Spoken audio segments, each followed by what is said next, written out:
Three men, including a father and son, have been charged in that weekend event in Brighton that murdered Antonio and injured 6 others. Their bond is set at $250,000. Christina said that this was a regular route that Darius took to work each day, and she said it was something that they constantly talked about, being safe while going across these tracks. Families like to come out here to jump in this body of water, you know, that's to beat the heat, but sometimes the water might not be as safe as it seems. Photos taken by Spider-Mart not only tell the story of the 1965 march, but it also reconnects visitors with a time in history where emotion was captured in black and white.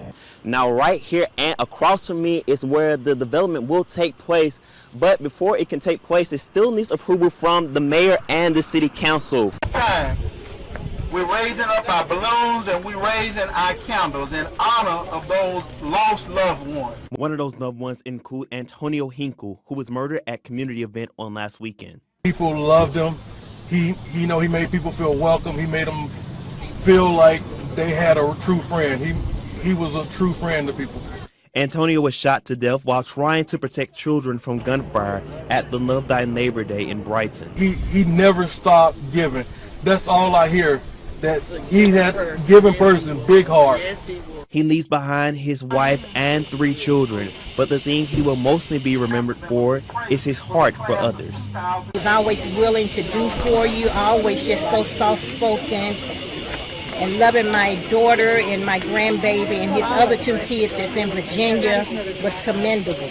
The community will continue to preserve his legacy and will remain dedicated for change to happen. Wish we would stop the violence. Stop the violence.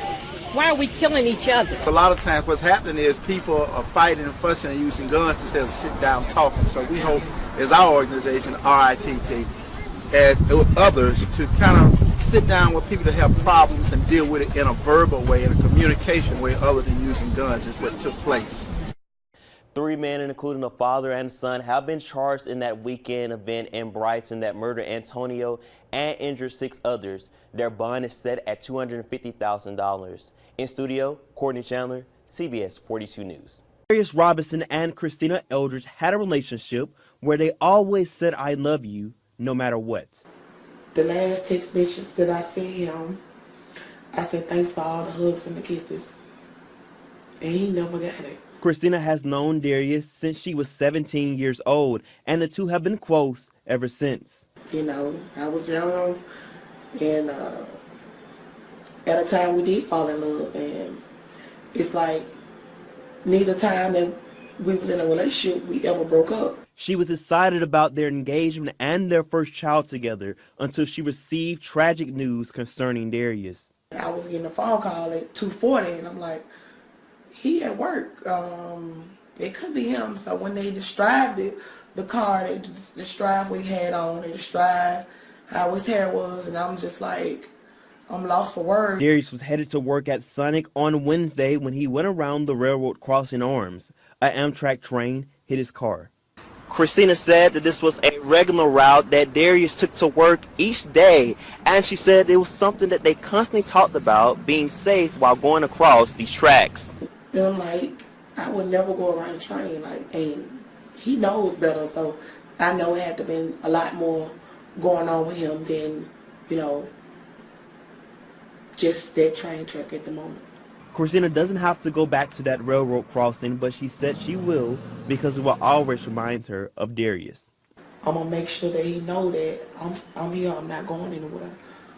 Most of all, she wants to continue to keep his spirit alive so her unborn baby girl will know that he is always with them. Your daddy loves you, though. Even though she won't get to know him, but he does. He lives inside me. Courtney Chandler, CBS 42 News. Always a ton of people out here. As the day goes on, a lot of people come out here to play. Rebecca Newman is one of many parents who brings her children out to the Buck Creek in Helena during the summer. I like to do more local things, and this is a great place to come here in Helena. She said bringing her kids out to the creek allows them to stay active while the kids are out of school. Kids can splash and wade into the water and just throw rocks. That's his favorite thing to do. So we really enjoy this area because of the shade on the other side, and the waterfall's really neat. Some families like to come out here to jump in this body of water, you know, that's to beat the heat. But sometimes the water might not be as safe as it seems. David Butler works for the Cahaba River Keepers and says you might be surprised what is actually in the water your kids are swimming in. You have, like I said, leaking septic systems, animal waste that washes in when it rains. So you have a number of kind of factors that can elevate the levels. The Alabama Department of Environmental Management tests the purity of the water as well, but does not release the results that may keep you from getting in. To hear that it could be a problem here is a little shocking. They're not required to do it, so they don't. And so that's one of the things that we're really working on, is trying to implement some procedures that when you have issues with water quality, that it's reported to the public. So if you're planning to enjoy the creeks and rivers near you, just double check the safety of the water by following Cahaba River Keepers on social media. Courtney Chandler, CBS 42 News.